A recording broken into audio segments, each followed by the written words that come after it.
इस तस्वीर में जो बैठे शख्स आपको नजर आ रहे हैं ये चंदन गुप्ता के पिता हैं। चंदन गुप्ता नाम तो आपको याद ही होगा।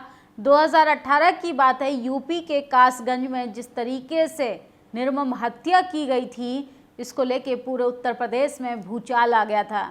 लेकिन बात कहां पर फंस गई, भारतीय जनता पार्टी ने तमाम वादे किए थे, तमाम बड़े बड़े दिलासे दिए गए थे, लेकिन असल में इनके पिताजी को न मुआवजा मिला और ना ही सत्ता में बैठे लोग इनसे मिलने आए। सोचिए, अभी भी ये अपने बेटे को खोने के बाद आज भी धरने पर बैठे हैं। ये है चंदन गुप्ता के पिता। 2018 की बात है, यूपी के कासगंज में चंदन की हत्या कर दी गई थी। वो बीजेपी की तिरंगा यात्रा में गया था, रास्ते में विवाद हुआ, गोली लगी और मौत हो गई। तब यूपी की बीजेपी सरकार बड़े बड़े वादे किए थे, लेकिन हुआ कुछ नहीं। आज चंदन के पिता धरना दे रहे हैं। चंदन के जाने के बाद क्या हुआ? चंदन का परिवार वादे पूरे करने को यहाँ वहाँ धक्के खाता रहा। एक नौकरी का वादा किया, वो भी पूरा नहीं हुआ। हत्या के आरोपी खुद बीजेपी की तिरंगा यात्रा में शामिल होने लगे। एक मूर्ति बनवाई जो 20 सालों तक ढकी रही। तो सोचिए किस तरीके से भाजपा के रैलियों में जाकर बीजेपी का प्रचार प्रसार करने वाले बच्चों का भविष्य कैसे अंधकार की ओर जाता है। और अगर बच्चा इस दुनिया से जा चुका होता है तो कैसे उसके परिवार को इधर उधर धक्के खाने पड़ते हैं। इसलिए भाजपा के जुमलों से आपको बचना चाहिए। उनका चाल चरित्र और चेहरा कुछ और ही है। दूसरी खबर हम आपको बताएंगे उत्तर प्रदेश के राम राज्य में। सोचिए किस तरीके से जातिवाद अपनी चरम सीमा पर है। जातिवाद पर कोई बात और बहस कर दे तो मनुवादी लोग कहते हैं कि जातिवाद को बढ़ावा देना। असल में जातिवाद पर बात करनी चाहिए, जाति के डिस्कोर्स को कैसे ख़त्म किया जाए इस पर बहस होनी चाहिए। लेकिन ये सब कोई बात नहीं करता। सत्ता में बैठे सत्ताधारी लोग भी और तमाम सो कॉल्ड मनुवादी लिबरल जो लोग हिंदू मुसलमान में प्रो मुस्लिम दिखते हैं, वो एसटी एससी ओबीसी के अधिकारों पर खामोश रहते हैं। उत्तर प्रदेश, रुका हुआ वेतन मांगा तो दलित महिला छात्र को मिली गालियां। बीएसए अफसर जितेंद्र सिंह ने बोला चली जाओ नहीं तो बहुत बुरा होगा, औकात दिखा देंगे तुम्हारी। तो रुका हुआ वेतन मांगने के लिए दलित टीचर गई और सोचिए किस तरीके से उनको गाली गलौज कर भगा दिया गया। पीलीभीत में यूपी में जातिवाद गुंडों ने एक दलित युवक की लाठी से डंडों से पीट पीट कर निर्मम हत्या कर दी। गंगा प्रसाद, ओमपाल, सुरेंद्र, राम अतौर नामक जातिवादी गुंडे इस हत्याकांड में शामिल हैं। इन हत्यारों को कठोर से कठोर सजा मिलनी चाहिए। उत्तर प्रदेश दलित समुदाय के लिए कब्रगाह बन चुका है।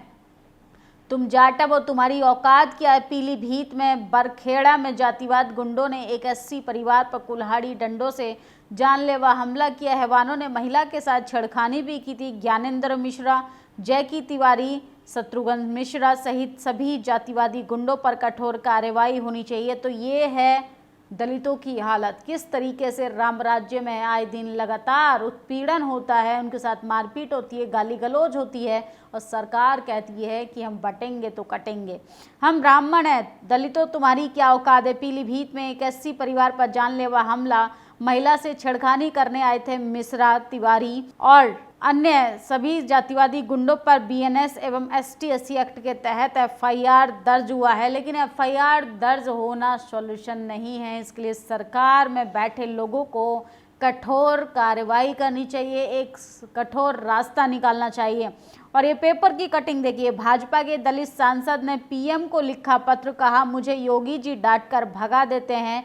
भाजपा प्रदेश अध्यक्ष महेश पांडे और संगठन मनीष सुनील बंसल की भी शिकायतें की।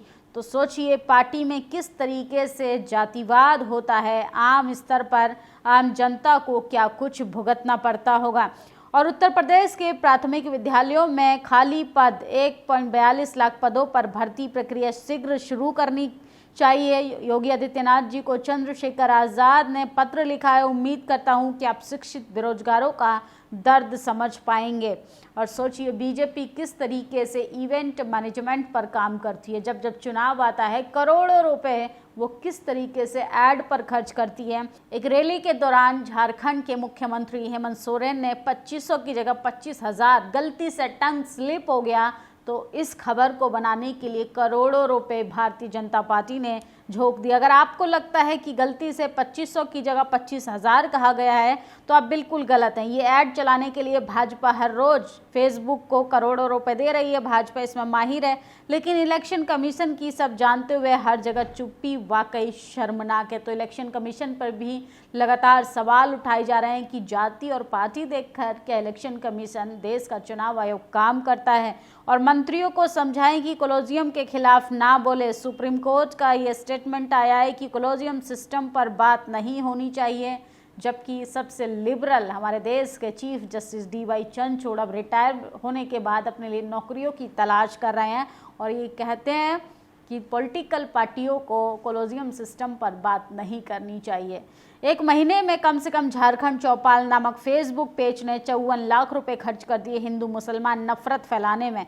सीधा भाजपा के लिए कैंपेन किया और अब तक करोड़ों रुपए पेज द्वारा खर्च कर दिए गए। आखिर इलेक्शन कमीशन कब लेगा एक्शन, हमें तो पता भी नहीं। अगर इलेक्शन कमीशन भी गैरत नहीं बची है तो हमें बता दे। देश में नफरत आग फैलाने वालों को आगे बढ़ावा देकर भाजपा के पक्ष में चुनावी माहौल बनाने की छूट दे रखी है। मेटा फेसबुक आपको पैसा मिल रहा है, अरबों में कमाई हो रही है भाजपा से, फिर आप क्यों इस पर सवाल करेंगे?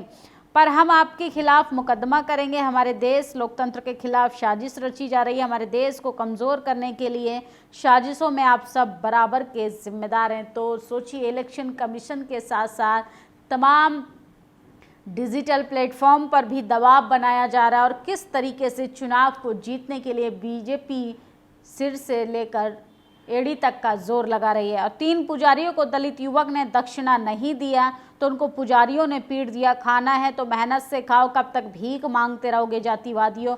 पुजारी को कोई बताओ, यह मनु का राज नहीं, यह संविधान का राज है। पुलिस अच्छी तरह इलाज कर देती है। पूरा पुजारियों के खिलाफ सख्त कार्रवाई होनी चाहिए। तो 3 निठल्ले पुजारी, सोचिए किस तरीके से धर्म पाखंडवाद की आड़ में उन्होंने कैसे दलित युवक के साथ मारपीट की। शायद ये लोग भूल जाते हैं कभी कभी भावनाओं में बहकर। आजकल भावना बहुत आहत होने का प्रचलन भारत में बहुत तेज़ी से बढ़ रहा है।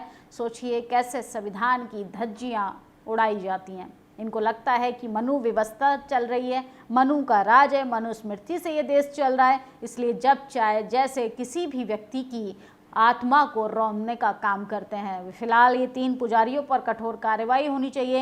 ये तमाम बड़ी खबरें हैं कि जो जाति के आधार पर लगातार हम आपको बताते हैं, इस पर कोई मेन स्ट्रीम मीडिया ना बात करता है ना बहस करता है और सत्ताधारियों से उम्मीद ही छोड़ दीजिए। सोचिए किस तरीके से दलितों पर, शोषितों पर, वंचितों पर लगातार उत्पीड़न होता है और ये खबरें आप तक नहीं पहुंचाई जाती, बल्कि इन खबरों को अपनी डिबेट का हिस्सा तक नहीं बनाया जाता। लेकिन देश के प्रधानमंत्री से लेकर मुख्यमंत्री तक बीजेपी सरकार पूरा ये वादा करती है कि वो दलितों की पार्टी है, वो आदिवासियों की पार्टी है, वो पिछड़ों की पार्टी है और कहती है हम बटेंगे तो कटेंगे। आपकी क्या राय है इन खबरों पे? आप अपनी राय कमेंट बॉक्स में ज़रूर बताएं। शुक्रिया।